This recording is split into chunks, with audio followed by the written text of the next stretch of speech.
பருப்பு சாதத்துக்கு தேவையான பொருட்கள் என்னென்னு பார்க்கலாம். நான் 1 டம்ளர் அரிசிக்கு 1/2 டம்ளர் துவரம் பருப்பு சேர்த்து கழுவி ஊற வச்சுருக்கேன் 1/2 அன் ஹவரா.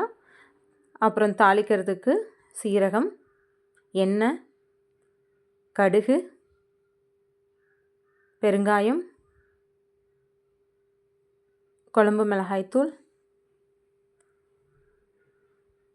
கருவேப்பிலை, இடித்த பூண்டு, வெங்காயம், வரமிளகாய், தக்காளி. நாங்கள் காரம் கொஞ்சம் கம்மியாக போடுவோம், அதனால் நான் 1 வரமிளகாய் எடுத்திருக்கேன். ஏன்னா இந்த மிளகாய் ரொம்ப காரம். ஸோ உங்களுக்கு எப்படி தேவையானதோ நீங்கள் அதுக்கு மாதிரி யூஸ் பண்ணிக்கோங்க. அடுப்பில் வந்து இப்போ குக்கர் வச்சுக்கலாம். குக்கர் சூடாகட்டும். சூடானதுக்கப்புறம் தேவையான அளவுக்கு வந்து ஆயில் ஆட் பண்ணிக்கோங்க.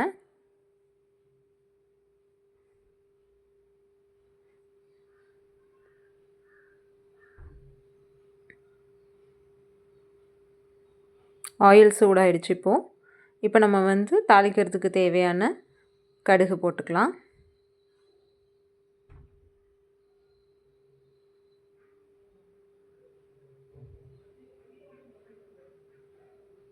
அடுத்து சீரகம் போட்டுக்கலாம். ரெண்டும் கொஞ்சம் பொரியணும். ஸோ அதனால மிக்ஸ் பண்ணிக்கலாம் குக்கரை.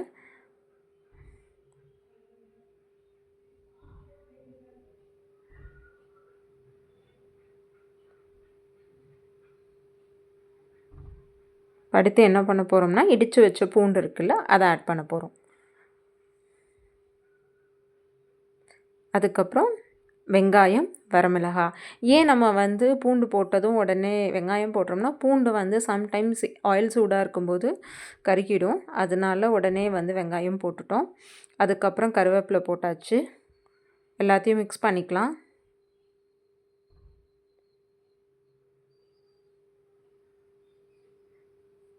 மிக்ஸ் பண்ணி ஓரளவுக்கு வந்து வதங்கி வரட்டும். ரொம்ப டீப் ஃப்ரை ஆகணும் அப்படிங்கிறது அவசியம் இல்லை. ஓரளவுக்கு வதங்கி வந்தால் போதும். அடுத்து வந்து இப்போ நம்ம கட் பண்ணி வச்சுருக்க தக்காளி எல்லாம் ஆட் பண்ணிக்கலாம்.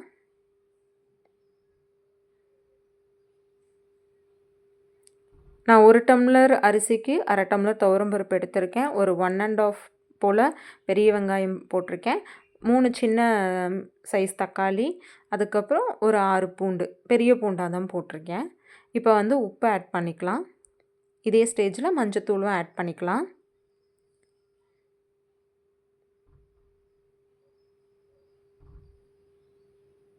அதுக்கப்புறம் பெருங்காயம் ரொம்ப முக்கியம். இதுக்கு பெருங்காயம் மறக்காமல் ஆட் பண்ணுங்கள். பெருங்காயம் போட்டதுக்கப்புறம் வெங்காயம், தக்காளி எல்லாமே நல்லா வதங்கி வரணும். ஸோ இந்த வதங்கிறதுக்காக நம்ம என்ன பண்ணுறோம்னா, மூடி போட்டு ஒரு 2 நிமிஷம் நல்லா வதங்க வைக்க போகிறோம். இப்போ நல்லா வதங்கிடுச்சு. நம்ம ஓப்பன் பண்ணி பார்க்கலாம்.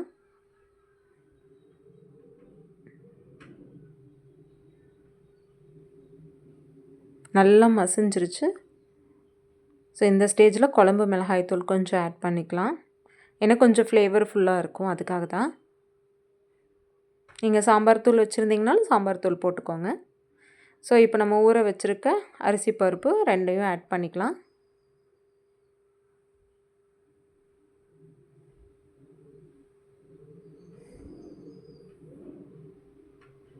ஆட் பண்ணதுக்கப்புறமா உங்களுக்கு எவ்வளோ தண்ணி தேவையோ நீங்கள் அவ்வளோ ஆட் பண்ணிக்கோங்க.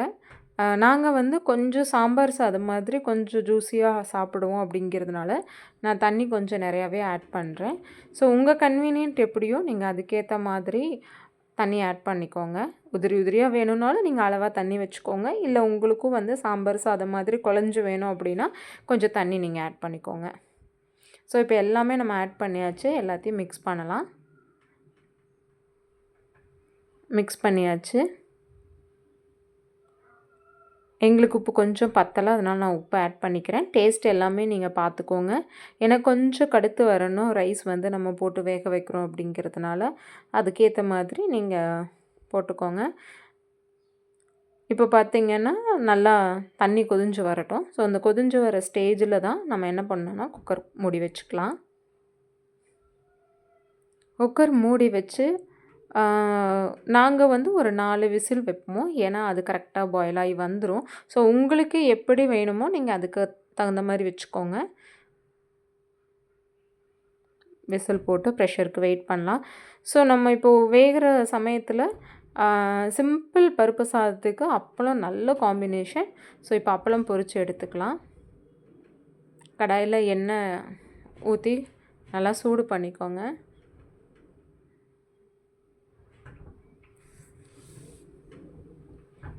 எண்ணெய் சூடானதுக்கப்புறமா ட்ரையாங்கிள் சிப்ஸ் வச்சுருக்கோம். நான் அதை பொரித்து எடுத்துக்க போகிறேன் இதுக்கு சைட் டிஷ்க்கு.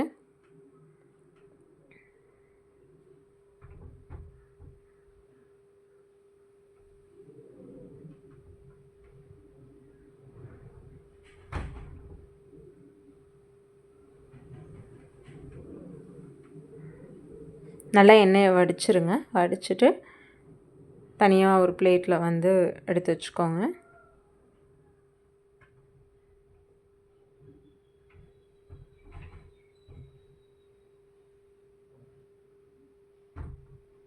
நம்ம சாம்பார் சாதத்துக்கு தேவையான அப்பளம் இப்போ ரெடி ஆயிடுச்சு. இன்னும் குக்கர் விசில் வரல. குக்கர் விசில் வந்ததுக்கப்புறம் உங்களுக்கு ஓப்பன் பண்ணி காமிக்கிறேன் சாப்பாடு எப்படி இருக்குன்னு சொல்லி. இப்போ பார்த்திங்கன்னா குக்கரில் விசில் அடங்கிடுச்சு. ஓப்பன் பண்ணுறேன். பாருங்கள் எவ்வளோ நல்லா இருக்குது அப்படின்ட்டு. இதை மிக்ஸ் பண்ணி பாருங்களேன். நான் சொன்ன மாதிரி அந்த ஜூஸி அந்த இது இந்த ஸ்டேஜில் இருந்தால் தான் எங்களுக்கு பிடிக்கும். உங்களுக்கு எப்படி வேணுங்கிறத நீங்கள் அதுக்கேற்ற மாதிரி பண்ணிக்கோங்க. நான் இப்போ பிளேட்டில் வந்து சர்வ் பண்ணி காமிக்கிறேன்.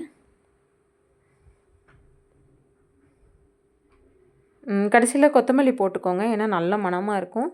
மல்லி இலை போட்டு நம்ம பிளேட்டில் சர்வ் பண்ணி எப்படி இருக்குன்னு காட்டுறேன். நீங்களும் இதே மாதிரி செஞ்சு பாருங்கள். செஞ்சு பார்த்துட்டு எப்படி இருக்குன்னு கமெண்ட்ஸில் சொல்லுங்கள். இது வந்து என்னோடய ஸ்டைல் பருப்பு சாதம் ரெசிபி. மஸ்ட்டு ட்ரை பண்ணிவிட்டு எப்படி இருக்குன்னு சொல்லுங்கள்.